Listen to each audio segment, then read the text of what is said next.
శ్రేష్ఠుడతడు ధవల వర్ణుండు రత్న వర్ణుండు నా ప్రియుడు అవని 10,000 బహు శ్రేష్ఠుడు నతడు ఎవరు ఆయన కిలలో సమరూప పురుషుడు ఎవరు ఆయన కిలలో సమరూప పురుషుడు అవలీలగాలని గుర్తింపగలనమ్మా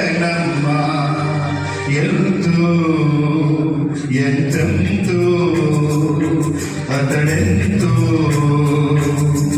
ఎంతో సుందరుడమ్మ తాను ఎంతో సుందరుడమ్మ తాను నేనెంతో మురిసిపోతాను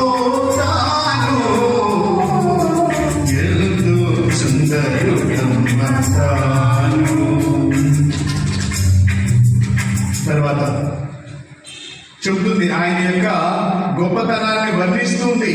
ఆయన ధవలవర్ణుడు, నా ప్రియుడు ధవలవర్ణుడు. ధవలవర్ణుడు ఎవరంటే ఎవరు? యేసుప్రభు తర్వాత యేసుప్రభులే. ముందు ఆయన భర్తకి తెలియట్లేదు కదా, ఆ భర్తకి తెలియట్లేదు కదా. ధవలవర్ణం అంటే ఏంటి?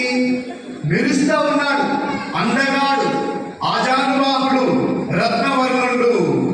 అతడు 10,000 బహుశ్రేష్ఠుడు. అతడు 10,000 కాదు, కోట్లాది మందిలో బహుశ్రేష్ఠుడు. ఆయనకు సమరూప పురుషుడు ఎవరు లేడంటే ఈయన కోపం వస్తాను, భర్తకు కోపం వస్తాను. లేదా భర్త వేరే ఆమెను పొగుడుతుంటే భార్యకు ఏం చేస్తుంది? మషాల నూరిద్దట. ఆ టైంలో ఆమె ఏం చేస్తుంది? మషాల నూరిద్ది. అలాగే జరుగుతుంది.